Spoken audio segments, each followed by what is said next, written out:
Vous êtes sur Burkina Info. Bonjour à toutes et à tous et bienvenue à cette nouvelle session d'information. Délestage au Burkina Faso, la Sonabel s'attelle à la réparation de la panne survenue sur une ligne à haute tension entre Pa et Zaktouli. Une équipe technique est à pied d'œuvre depuis hier. Le ministre des Affaires étrangères, Alpha Bari, était en visite hier à Abidjan. Nous reviendrons au cours de cette édition sur son parcours. Et il sera question de santé avec le démarrage d'une campagne de réparation des appareils génitaux féminins aujourd'hui à l'hôpital Yalgado au Ouetraogo.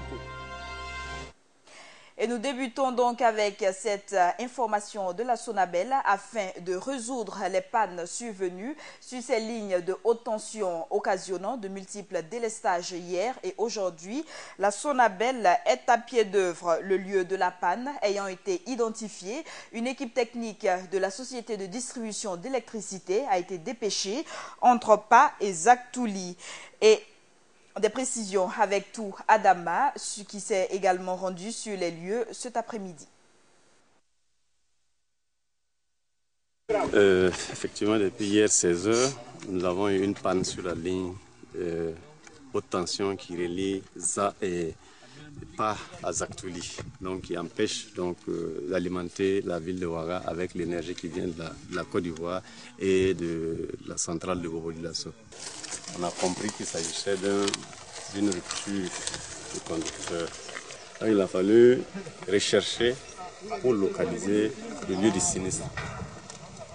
Donc ça a mis un peu de temps. Comme vous avez vu, les accès ne sont pas très faciles dans la nuit en plus. Donc on a fini par localiser et les équipes se sont mobilisées pour venir de Ouaga et de Bobo. Ils sont en train de travailler d'arrache-pied pour rétablir la situation et réparer la panne. Nous sommes pratiquement dans la phase terminale de cette opération et bientôt les équipes vont regagner le sol pour qu'on puisse réalimenter la ville de Ouaga avec cette énergie. C'est toujours de demander leur indulgence face aux aléas que nous constatons depuis un certain temps, mais les rassurer aussi que toute la Sonabel est mobilisée pour faire ce qui est de son devoir pour rétablir les choses qui tombent en panne. C'était tout Adama, le directeur de transport de la Sonabel. Autre actualité, ce fut une visite marathon pour le ministre des Affaires étrangères, Alpha Bari, en Côte d'Ivoire. Le chef de la diplomatie burkinabé a eu, dès sa descente d'avion, une longue série d'échanges avec les autorités ivoiriennes. Objectif, féliciter ces autorités de l'extradition de 3 personnes impliquées dans le coup d'État au Burkina Faso. Et l'autre enjeu de cette visite est le renforcement de la coopération économique et sécuritaire entre les deux pays. Sur ce parcours avec Cheikh Omar Bondogo. Il est 10h26 ce lundi 22 février 2016. L'avion du ministre des Affaires étrangères, de la coopération et des Burkinabés de l'extérieur, Alpha Bari, se pose sur le tarmac de l'aéroport international Félix Houphouët-Boigny. À sa descente d'avion, il est accueilli par son homologue ivoirien Abdallah Albert Touakeus Mabri. Un bref tête-à-tête dans le salon d'honneur de l'aéroport et direction le ministère des Affaires étrangères de la Côte d'Ivoire. Là, les deux hommes et leurs collaborateurs vont s'entretenir pendant plus d'une quinzaine de minutes. Un entretien couronné par un cadeau du ministre Mabri à son homologue burkinabé. Un tableau baptisé Tableau de l'amitié. À la sortie de l'audience, aucun mot. Le cap est mis sur le palais présidentiel d'Abidjan où le président Alassane Ouattara le reçoit en audience. Au cœur des discussions, la reconnaissance du Burkina Faso quant à l'extradition le 20 février dernier de 3 personnes impliquées dans le putsch de septembre 2015. Il a aussi été question de la coopération entre les deux États en matière sécuritaire. Le ministre Alpha Bari a affirmé que la question des mandats d'arrêt contre Diom Soro et Blaise Compaoré n'a pas été abordée. À la suite de cette audience, le ministre Bari et son équipe se sont rendus au quartier général des opérations des Nations Unies en Côte d'Ivoire, ONUCI. Objectif, féliciter la représentante spéciale du secrétaire général des Nations Unies, Aïchatou Mindaoudou, pour le travail accompli. Vous savez aussi qu'il y a une forte communauté de Burkinabés en Côte d'Ivoire. Donc si l'ONUCID travaille pour la Côte d'Ivoire, mais l'ONUCID travaille aussi, on peut dire, pour le Burkina, puisqu'il y a des millions de Burkinabés qui résident en Côte d'Ivoire. 15h58, Alpha Bari arrive à l'ambassade du Burkina Faso en Côte d'Ivoire. En une trentaine de minutes, il rencontre le personnel de l'ambassade pour faire l'état des lieux de la coopération et livrer un message d'encouragement à bien faire. Il finira sa tournée par la visite du chantier de la maison du Burkina à Abidjan avant d'avoir un dernier entretien avec son homologue ivoirien et des agents du ministère de la Communication de la Côte d'Ivoire à l'aéroport. Les bagages de l'adjudant-chef Moussa Nebié d'Irambo sont embarqués. 18h19, son avion prend son envol en direction de Ouagadougou où il arrive à 19h30. Une mission marathon de 8 heures en territoire ivoirien et une grande satisfaction de tous les deux côtés.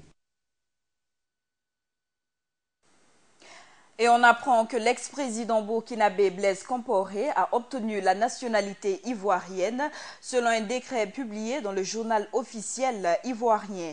François Compaoré, le frère cadet de Blaise Compaoré, a également demandé et obtenu la naturalisation ivoirienne selon le journal officiel. Et rappelons que Blaise Compaoré vit en Côte d'Ivoire depuis sa chute du pouvoir en novembre 2014. Il n'y a aucun différent entre les relations ivoiro-burkinabé. C'est ce que pense le ministre ivoirien des Affaires étrangères, Albert Touakeuse-Marie.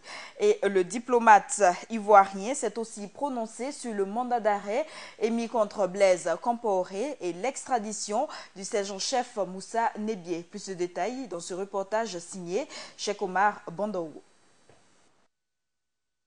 Le Burkina Faso et la Côte d'Ivoire sont deux pays liés par l'histoire. C'est ce que pensent beaucoup d'habitants de ces deux États. Un avis partagé par la communauté internationale, mais aussi et surtout par les dirigeants de nos deux pays. Après une période de passage à vide confirmée par les dirigeants burkinabés et ivoiriens, les rapports diplomatiques semblent se remettre en place à grande vitesse. Il y a dans la vie des hommes des moments d'incompréhension, ça peut arriver, mais il n'y a pas eu de nuage.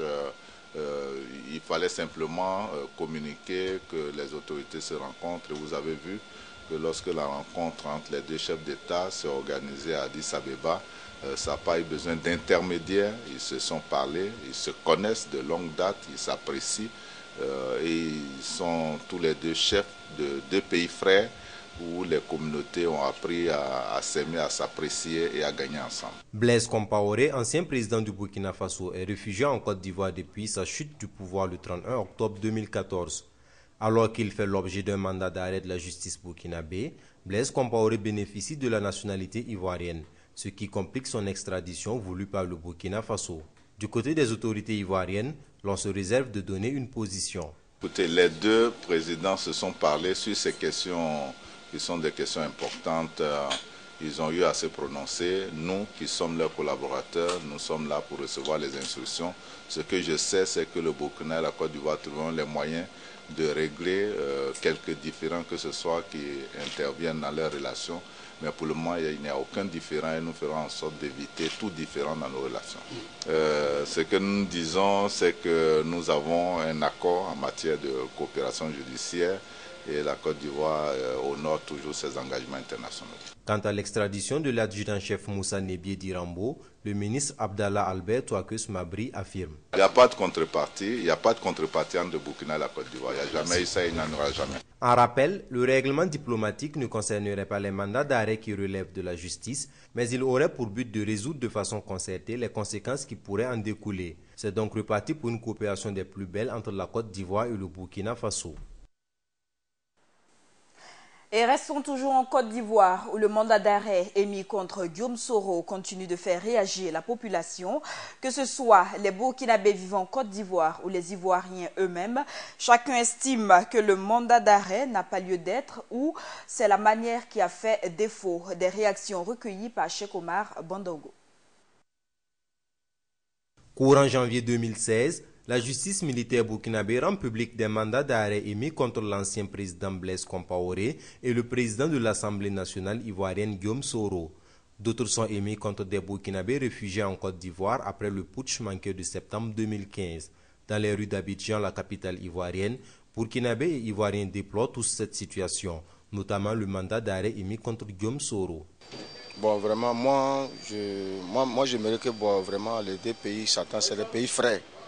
J'aimerais que ils n'ont qu'à s'entendre politiquement pour gérer entre Burkina et la Côte d'Ivoire. On n'a pas besoin de dire tout ça là. Franchement, moi ça m'a touché le cœur un peu parce que la Côte d'Ivoire et le Burkina, c'est les pays frères. D'un autre côté, plus que la fraternité entre ces deux pays, le mandat émis contre Soro connaîtrait un vice de procédure.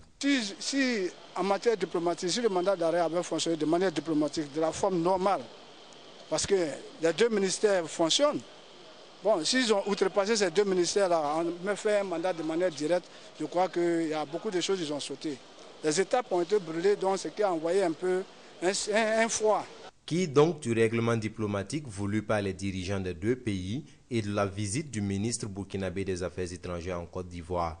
Rien de tel pour les Ivoiriens et les Burkinabés de Côte d'Ivoire. Vraiment, cette issue politique est plus honorable que la guerre qui était en train de se faire. C'est pas bien pour nous autres.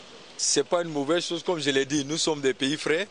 Comme on dit, souvent le linge, ça c'est lave en famille. Mais c'est une affaire judiciaire aussi.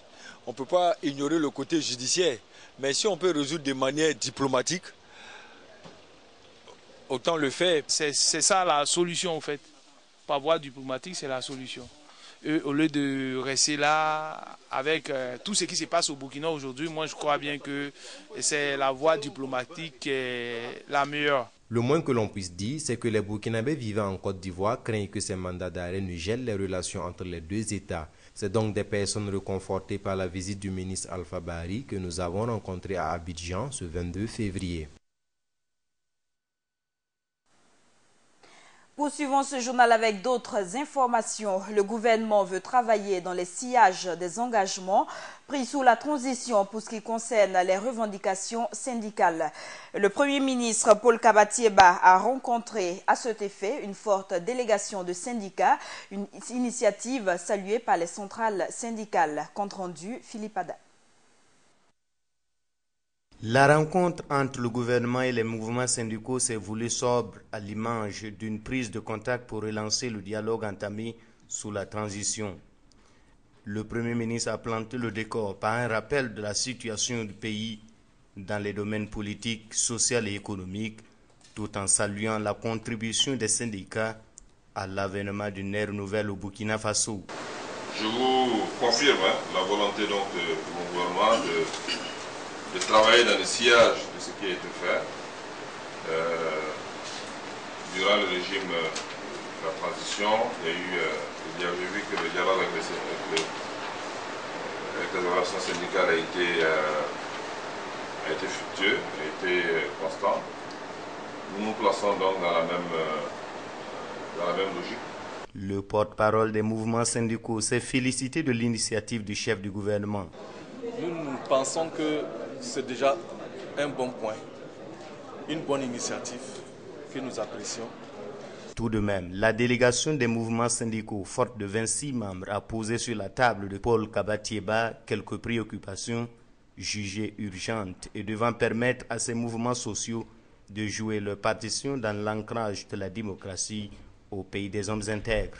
Il faudra qu'on nous permette aussi de jouer ce rôle. C'est pas parce qu'on se lève, on dit non, on a besoin de ça, on fait une revendication. Les gens cherchent à nous créer des problèmes. On nous poursuit dans les quartiers, on nous poursuit dans nos services. Nos camarades sont licenciés parce que tout simplement, ils ont levé le petit bois pour réclamer des petites choses, j'allais dire, vraiment des petites choses pour les travailleurs. Ça, ce n'est pas, il ne faut pas que ça continue. Nous ne pouvons pas accepter cela. Nous avons demandé aussi qu'ils puissent renouer le dialogue avec le patronat. Et je voudrais donc insister que notre comportement dépendra donc du comportement du gouvernement actuel. À terme, le gouvernement et la délégation des syndicats se sont félicités l'un l'autre pour la qualité des échanges, tout en se promettant d'autres rencontres pour discuter des différentes revendications. Et parlons de revendications, en voici une pour l'acquisition de la matière d'œuvre, la prise en compte de leur diplôme dans les concours de la fonction publique. Des élèves des lycées techniques publics ont manifesté ce matin. Réunis devant le ministère en charge de l'Éducation nationale, les grévistes ont été intransigeants sur la satisfaction de leur plateforme revendicative. Hassan Nakro, reportage. Ce sont des centaines d'élèves venus de plusieurs établissements techniques publics de Ouagadougou envahir le ministère en charge de l'éducation nationale avec pour motif. Le saillant de la plateforme, il y a l'acquisition de la matière d'œuvre. Jusqu'à aujourd'hui, on n'a pas de matière d'œuvre pour travailler dans nos différents établissements. 2, nos diplômes ne sont pas reconnus lors des concours de la fonction publique. 3, nous manquons de suite des filières. Après le BEP, tu es obligé d'aller te débrouiller dans la rue. Équipement des ateliers, produits et matériels adéquats.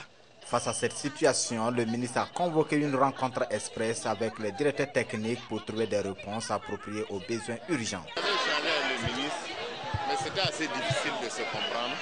Il vous a expliqué que c'était bien que vous veniez pour une rencontre.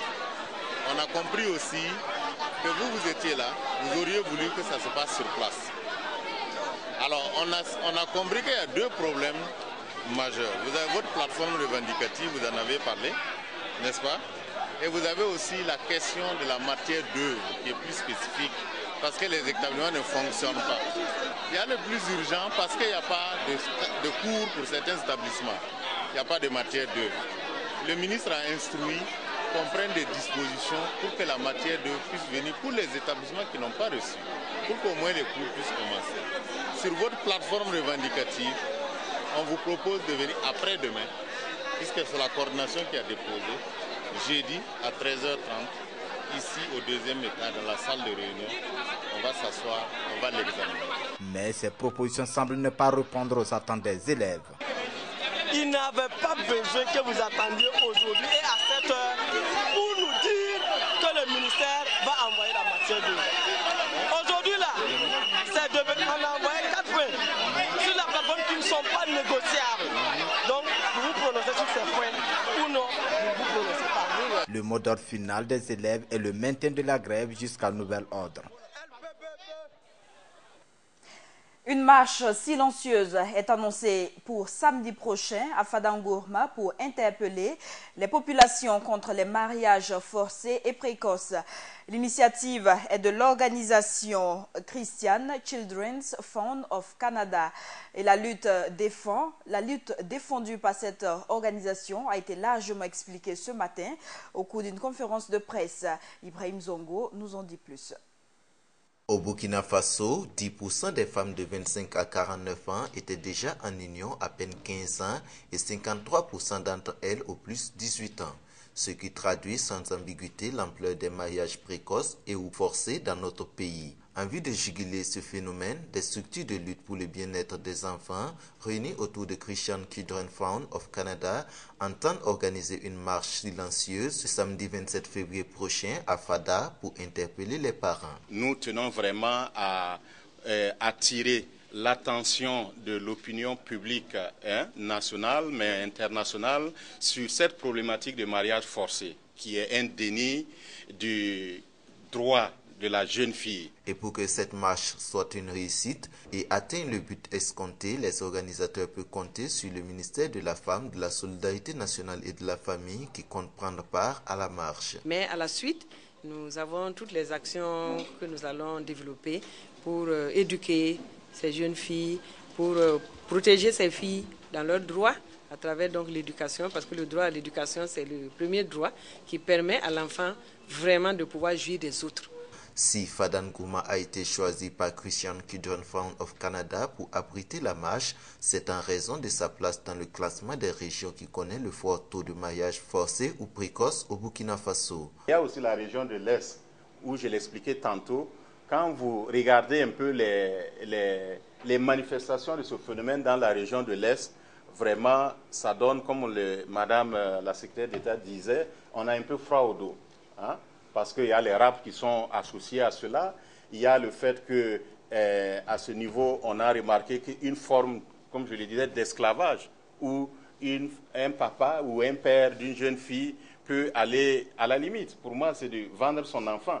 Hein? En exemple, l'on a enregistré dans la région de l'Est 20 cas de raft, 46 cas de mariage forcé et 104 cas de mariage précoce pour la seule année de 2015. Un nouveau mouvement associatif est né. Les étudiants sans frontières ont été présentés aux médias. Pour Ali Cissé, président de l'association, le but est de cultiver le partage entre étudiants du monde et de mettre à la disposition des étudiants un accompagnement multidimensionnel.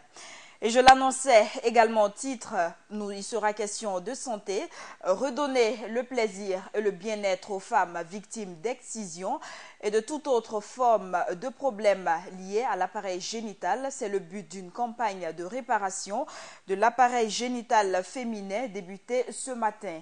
L'activité a été initiée par le service gynéco-obstétrique de l'hôpital Yalgado. Et durant 2 semaines, les spécialistes vont s'atteler à la réparation de ces femmes. Gaël Rodrigue, reportage. Quoi de mieux que d'offrir aux femmes à l'approche de leur fête un moyen de retrouver leur plaisir sexuel, ce à travers une chirurgie intime qui consiste à la réparation des séquelles de l'excision et de la reconstruction du clitoris. Il s'agit de la réparation des séquelles d'excision, de la reconstruction du clitoris des femmes qui ont été excisées et qui souhaitent revoir leur clitoris, de la réparation des vagins des femmes qui se sentent larges après les différents accouchements souvent difficiles. Et il s'agit également de réparer les incontinences urinaires à l'effort des femmes qui, pour diverses raisons, quand elles toussent, les urines sortent, quand elles prennent une charge, les urines sortent. Nous faisons également des injections pour amplifier le point G des femmes pour améliorer leur orgasme. En plus de cela, cette opération qui se tient il y a de cela 10 ans vise aussi à former de nouveaux gynécologues, une opportunité qui permettra à ces nombreuses dames de recouvrir leur dignité. Je suis là pour la reconstruction du clitoris. C'est important pour moi, pour mon épanouissement sexuel. On m'a excisé depuis 3 ans, donc j'aimerais bien avoir le clitoris pour voir comment ça fait, rien que par curiosité. Je suis venue ce matin pour la réparation clitoridienne. Une information qui est passée dans les médias. Et comme on a malheureusement eu la malchance d'être excisé quand on était petit, on s'est dit pourquoi pas, s'il y a la possibilité de se reconstruire, pourquoi ne pas saisir cette occasion pour le faire.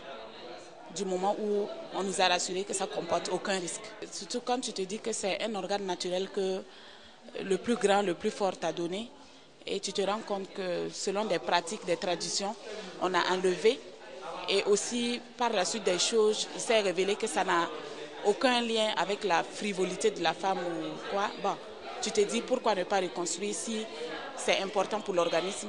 Si tu es né avec, c'est que c'est important. Cette campagne de réparation de l'appareil génital féminin, initiée par le service gynéco-obstétrical de l'hôpital Yalgado, permettra sans doute à de nombreuses femmes de retrouver et de jouir de leur intimité sexuelle.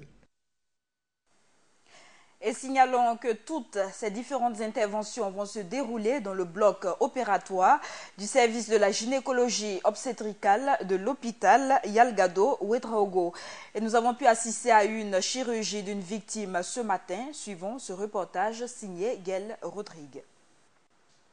C'est ici, dans le bloc opératoire du service de la gynécologie obstétricale, que se déroulent les différentes interventions. Sur le lit d'opération, une dame. Son intervention consiste à réduire le diamètre de son sexe, devenu large après plusieurs accouchements. À son chevet, une équipe de gynécologues de l'hôpital Yalgado, appuyée par des experts français. C'est une personne que nous avons reçue à la consultation, qui a accouché plusieurs fois, qui se dit devenue large.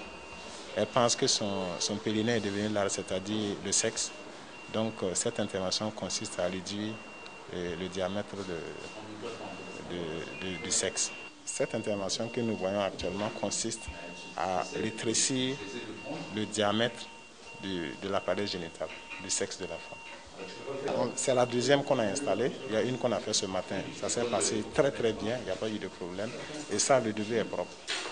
En 3 quarts d'heure de temps, l'intervention est déjà terminée.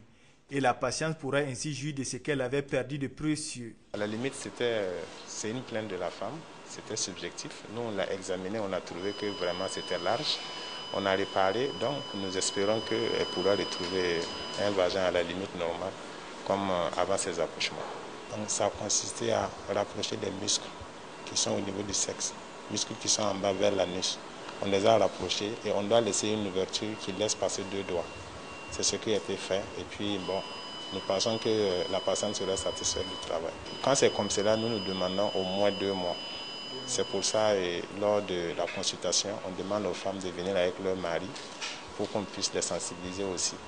Voilà. Au bout de 2 mois, tout est cicatrisé et elle peut reprendre ses activités. Tout comme elle, ce sont une centaine de femmes venues des différentes régions du Burkina qui vont bénéficier durant 2 semaines des services des experts dans la chirurgie de l'appareil génital féminin. La suite de ce journal. 2 secrétaires généraux et 2 directeurs de cabinet des ministères de l'eau et de l'assainissement et celui de l'agriculture et de l'aménagement hydraulique ont été installés ce mardi. À peine installés, ils se disent confiants des défis qu'ils doivent relever. Samba Kassile Traoré, reportage. Ils sont 2 directeurs de cabinet et 2 secrétaires généraux à avoir officiellement pris fonction au ministère de l'Agriculture et des Aménagements hydrauliques. Au cours de la passation de service organisée ce mardi 23 février, tous disent être fiers de la nouvelle tâche qui leur est confiée et sont aussi conscients des défis qu'ils ont à relever. Je suis tout ému et je suis conscient de la lourde tâche qui m'attend, mais je reste confiant qu'avec l'ensemble des collaborateurs, c'est un milieu que je connais assez bien. Et je pense qu'avec l'ensemble du personnel, nous pourrons relever les défis de l'agriculture. Bon, c'est des sentiments de joie et en même temps, je perçois l'immensité des tâches qui m'attendent dans le secteur de l'eau et de l'assainissement. Augmenter le niveau de la production, de la productivité et faire reculer l'insécurité alimentaire dans notre pays sont entre autres les défis à relever par le secrétaire général de l'agriculture et des aménagements hydrauliques. Le niveau de production, de la productivité, nous devons faire en sorte que l'insécurité alimentaire recule dans ce pays et nous devons promouvoir une agriculture durable et compétitive. Quant au secrétaire général du ministère de l'eau et de l'assainissement, il dit avoir la lourde tâche de mettre à la disposition du public burkinabé le maximum d'eau potable. L'eau, c'est un droit universel. Et quand on sait qu'au Burkina, l'eau potable, dans la grande majorité de nos contrées, reste une denrée rare. Donc ça montre l'immensité des tâches qui nous attendent. On espère d'ici 2030, l'accès à l'eau soit un accès universel à l'eau et à l'assainissement. Ces différentes nouvelles autorités ont été installées dans leurs nouvelles fonctions par le ministre de l'Agriculture et des Aménagements hydrauliques et par celui de l'eau et de l'assainissement qui leur ont souhaité bon vent pour la suite. Hors de chez nous, parlons de la présidentielle au Niger. L'opposition nigérienne affirme ne pas reconnaître les résultats de l'élection présidentielle annoncée depuis la veille par la CENI. La coalition des partis d'opposition a dénoncé des fraudes durant le scrutin, notamment des procès-verbaux fictifs, des menaces envers des délégués et représentants de l'opposition, ainsi que des urnes confisquées par des militaires. Et en attendant les résultats officiels, certaines tendances portent le président sortant, Mahamoudou Issoufou du parti nigérien pour la démocratie et le socialisme, en tête des suffrages. Le président burundais Pierre Nkurunziza s'est engagé à ouvrir un dialogue inclusif avec l'opposition. Une décision qu'il a prise ce mardi à l'issue d'une rencontre avec le secrétaire général des Nations Unies, Ban Ki-moon. Et selon ce dernier, les responsables politiques burundais doivent être prêts à rassembler le courage et la confiance qui aboutiront à un processus politique crédible. Et c'est la fin de ce journal. Merci de l'avoir suivi, mais aussi merci à Issa Tiendrebeogo pour la traduction de ce journal pour les personnes sourdes et malentendantes. Et merci à vous de l'avoir suivi.